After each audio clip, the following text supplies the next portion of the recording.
Mahigit 100 magsasaka nagrally sa South Cotabato bilang suporta sa mga nagprotesta sa Kidapawan City. Mula sa Brigada News FM Cagayan de Oro, may hatag balita si Arjin Bautista Gasis. Nasa mahigit 100 mga magsasaka ang nagrally sa harap ng Coronadal City PNP sa lalawigan ng South Cotabato bilang suporta sa mga magsasakang nagpoprotesta sa Kidapawan City. Panawagan ng mga ito na sana'y dingginan ng gobyerno ang hiling na bigas ng mga kawawang magsasaka na biktima ng El Nino. Samantala, nanawagan din ang mga ito kay South Cotabato Governor Daisy Evans Fuentes na ibigay na ang tulong sa mga magsasaka sa lalawigan dahil hindi lamang umano mga farmers sa Kidapawan ang apektado, kundi maging ang mga taga-South Cotabato. Ayon kay Nelfa Hermelo, isa sa mga rallyesta, na bukas nasa 200 mga magsasaka ang tutungo sa Kidapawan City upang makilahok at sumuporta sa isinasagawang protesta doon. Kinundi na din ng grupo ang marahas na dispersal operation ng mga pulis sa Kidapawan City na ikinamatay ng 4 katao. Ang nasabing kilos protesta sa Coronadal ang pinangunahan ng mga militanteng grupo. Karon dinhi sa South Cotabato kay dili man lang ang mga farmers sa Kidapawan ang nabiktima. Hasta usab dinhi sa South Cotabato ang mga farmers nga diin nalingabuhi kita tubagon sa gobyerno ang ilang ipangayo kay kini man ang ginapangayo sa atong mga farmers tungod kay bugas, tungod sa walay kaon, tungod sa hulaw. Kini unta gipadungog namo dinhi sa Gobernador si DC Fuentes nga kining gipangayo sa mga mag-uuma unta tubagon. Yan ang ulat mula dito sa Brigada News FM Coronadal para sa Brigada News TV, Arjin Bautista Gasis, Brigada News. Yan. Brigada Lela, singin ko lang dahil last time na si Brigada Attorney Can sa 89.5 Brigada News FM may nakapanayam sa isang opisyal ng PNP sa South Cotabato. Ang binabanggit niya mga kabrigada na ito daw nangyayaring rally simula nung Kidapawan at ito nangyayari sa Kidapawan, iba pang mga area sa Mindanao. Parang prelude daw ito into something bigger? Sa April 24. Talaga? So may ganun mga usapan? May ganun silang mga anggulo na binabanggit ang security forces. Of course, sa akin din naman, dapat bigyan ng katugunan ng gobyerno, ng mga otoridad, itong problema ng mga magsasaka.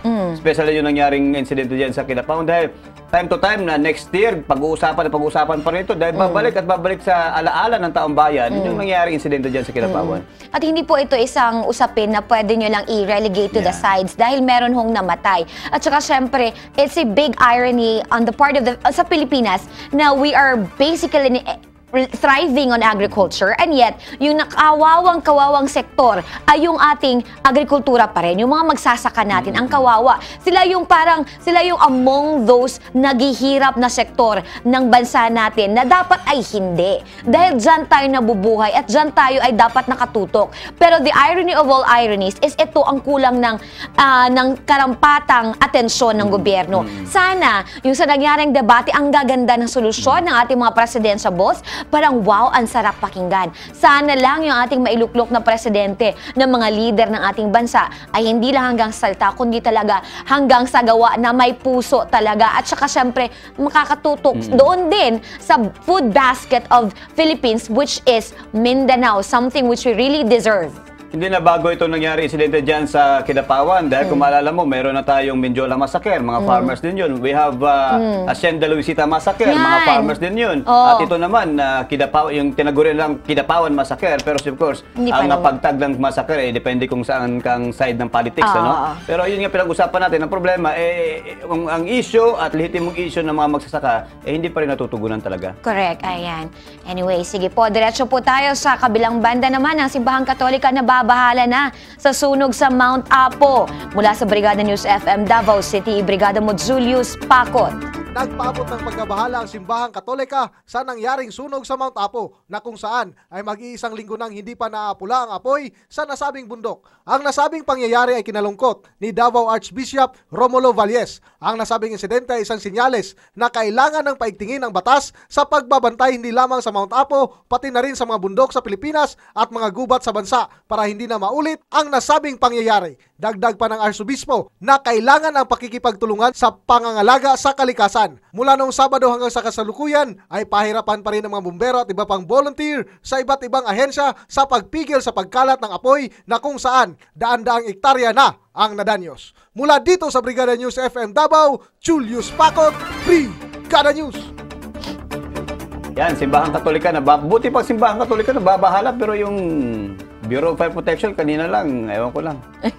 Sabi ni kanina, issue of jurisdiction daw. Oh my gosh. Oo nga, di ba? Sabi kanina ni Senior Fire Officer 1, Imperio. Good morning, sir, ha? Kagaling mo lang dito kanina. Pero binabanggit mo kasi kanina is tungkol doon sa jurisdiction. Tungkol sa jurisdiction. Although it all boils down naman pa rin doon sa mga basic causes of fire considering sobrang init ng panahon ngayon. Marami namang input talaga na bago si Fire Inspector.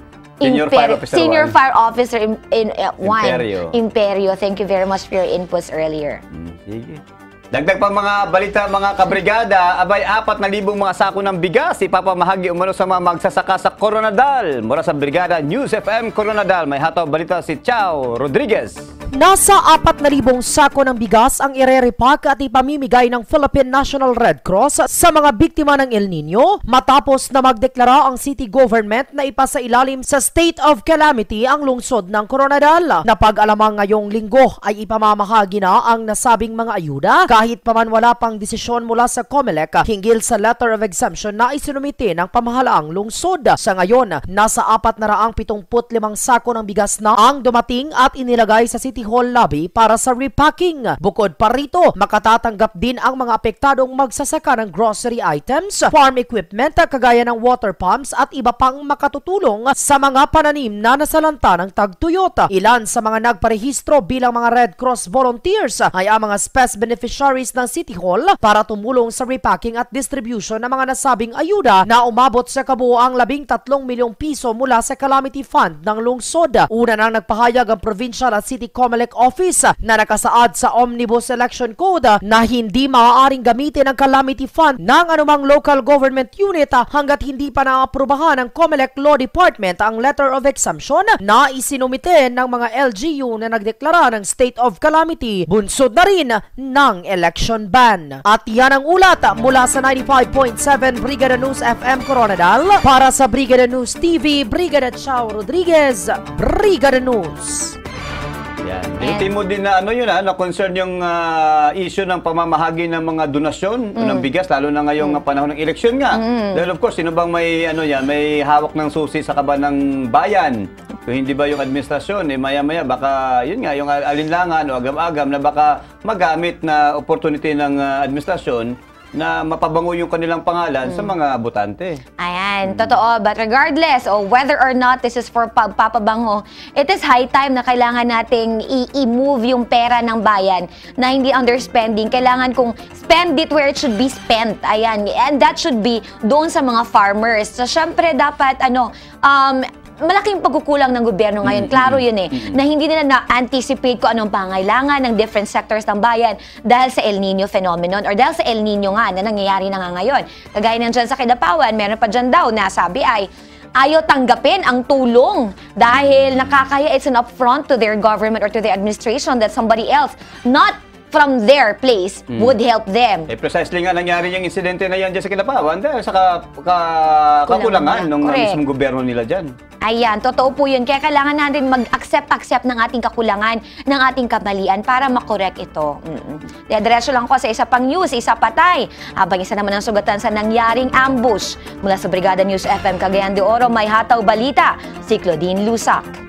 Patay ang isang babae habang sugatan naman ang isang lalaki matapos tambangan ng mga armadong sospek na nakamotor sa Upper Balulang dito sa lungsod ng Cagayan de Oro. Kinilala ang biktimang napatay na si Rebecca Bayot lang habang kinilala naman ang sugatan na si Roger Nabang.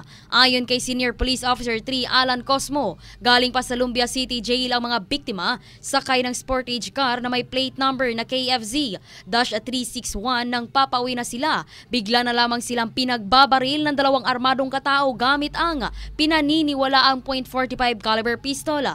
Na-recover naman ang scene of the crime operatives Regional Office 10 ang 7 empty shells at helmet na pag-aari ng sospek. Sa ngayon ay patuloy ang investigasyon ng mga otoridad kaugnay sa nangyaring ambush sa lungsod ng Cagayan de Oro. Sa crime scene po, nakuha po natin is 7 basyo ng bala. Mukha naman hong galing sa caliber 45 pero pa-examine pa yun sa ballistician po natin. Nakuha rin po natin sa loob ng auto is yung helmet na kulay blue na sabi nila allegedly daw po dun sa may-ari daw po nun na yung bumarel. Nakakuha rin po tayo ng blood swabs sa loob po ng auto. Pagbangga diri karon sa sakyanan, giabrihan pa ning kuan sa passenger side, gitirahan din tong babae. O katong driver gitirahan gihapon pagkaisa ra ka tira pagkaman ang babae daw kaduha. Kaduha gitirahan mong driver nakadagan, babae mo na puruhan kay kaduhaan man siya. Para sa Brigada News TV, mula sa Brigada News FM, Cagayan de Oro, Brigada Claudine Lusak, Brigada News. Yan, na nangyayaring tarhasan pa rin. Di ba may umira ng gun ban ang COMELEC? Bakit may ganyan pa rin mga armed groups na nakakabit-bit ng mga baril? Meron lang talagang pinapalusot, tapos ang tawag na to na nai-intervene. Okay, ng mga doon sa hindi naka-coordinate ng mga actions. Kaya may mga ganyang nangyayari. Siguro dapat higitan pa tawag nito, nababasa yung pumapasok sa isip ko kasi yung hugot ni Atty. Can Pero dapat higpitan pa ng mga otoridad yung pagbabantay ng mga checkpoints at yung COMELEC para sa mga ganyang mga sasamang loob. Hindi na mag-aalinlangan sa kanilang mga gawain, lalo na yung insidente ng ambush, lalo't mapalapit ang eleksyon. Ayan, calling all the implementers of the gun ban. Dapat ito ay tutukan syempre dito sa ating region, considering na nagkakasira-sira na yung mga yung mga tarpaulin ng iba dyan, baka humantunguyan sa malaking away. Kaya dapat paigtingin natin ang mga checkpoints. Eto na, diretso na po tayo sa ating sa mga pinaka-favorite natin na part ng Morning Hataw, ang Hugot Discussion with our Hugot King, Atty. Can Balieque. Atong kabrigada, nga doon ay problema. Ari na, Brigada Pati! Ipakita mo ng katanungan mula sa ating isang kabrigada. Yan. Alright? Kabrigada, meron akong kasintahan. Tapos wala talaga akong feelings sa kanya. Dahil sinagot ko lang siya para ayusin niya lang ang kanyang pag-aaral. In love pa rin ako sa ex ko hanggang ngayon at nagmamahalan kami at gusto na niyang makipagbalikan. Kabrigada, ano ang dapat kong gawin? Yan, from Lily ng Barangay East. Lily, ito ang gawin mo. Kausapin mo yung kasintahan mo ngayon at tapatin mo siya at sabihin mo sa kanya ang totoo. It's unfair to him at sa'yo kung magpapatuloy kayo sa inyong relasyon na wala kang nararamdaman para sa kanya. Sabihin mo ito with care at ipaintindi mo sa kanya ang sitwasyon. Then if okay na, at kung talagang in love ka pa rin sa ex-BF mo at gusto nga niyang makipagbalikan sa'yo, edi maging kayo muli. Ganun lang yung kasimple. Gawin mo na kagad kasi nakakaawa yung BF mo ngayon. Just imagine, wala kang nararamdaman tapos kayo pa rin. Dapat mahinto na yan at maging kayo muli anong ex sa BF mo. Good luck sa'yo. Brigada Jun! Brigada... Alright, Brigada Atty. Can, maraming salamat. 89.5 Brigada News FM sa kanyang programa. Of course, subaybayan niyo si Atty. Can sa programang Banat Brigada, Balita at Tira Brigada. At meron din siyang mga programa sa hapon, kasama naman si Brigada Leila. Yan. Yes, of course. Okay, dun sa ating hugot line texter, ito na naisip ko, parang siya lang din naman kasi gumawa ng problema Pumasok siya sa isang relasyon na hindi naman niya mahal yung lalaki, inakomodate niya lang dahil naawa siguro siya. Pero tama yung sinasabi ni Atty. Can, unfair para doon sa lalaki. Nasa feeling, sa akala niya, talagang totoong minahal siya, pero nangyari pala parang yung parang pahapyaw lamang yung nangyaring relasyon nila dahil ang iniisip pa rin ng hugot line text natin is yung kanyang ex. Parang concern ako dun sa kanyang text din na sabing in love pa rin ako sa aking ex at nagmamahalan kami. Parang kung sa ngayon ba nag-cheat ka na dun sa boyfriend mo ngayon dahil nagmamahalan na kayo nung ex mo o mayroon na kayong usapan nung ex mo, Tama yung binabanggit na Atty. Kang, dapat siguro prangkahin mo na yung yung boyfriend na ganoon talaga ang katotohanan, because there's a safe way naman para ma-explain sa kanya ang sitwasyon para maka-move on ka doon sa totoong love mo talaga. Toy. Di ako makain, no? Kasi feel ko masyado. Charot. Oy, eto girl, eto na. Bakit naman kasi? Anyway, sabi ni Chuchu, eto lang ha. Patapusin mo muna kaya mag-aral yung boyfriend mo ngayon. Kasi baka mamaya masira yung pag-aaral niya. It's up to you. Pag-isipan mo, gaano ba kayo katagal ng present boyfriend mo ngayon? After all, relationships are not really about feelings lang naman. It's also about commitment. It's also about obligation, responsibility. But, kung kaya mo, why not?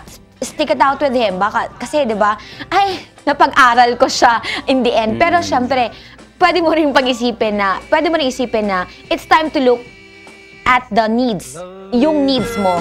Yan, baka pwede namang paglaanan mo rin ng pansin ang pangailangan ng iyong puso, and that would be to be with the person that you love. So kaya, our moral lesson for today is mag-aral lang mabuti. Mag-aral lang mabuti.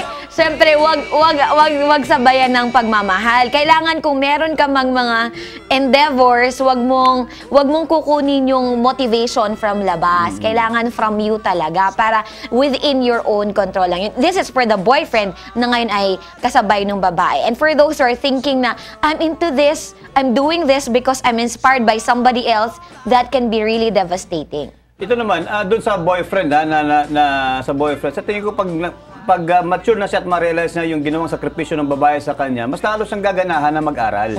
Kung gano'n yung approach niya.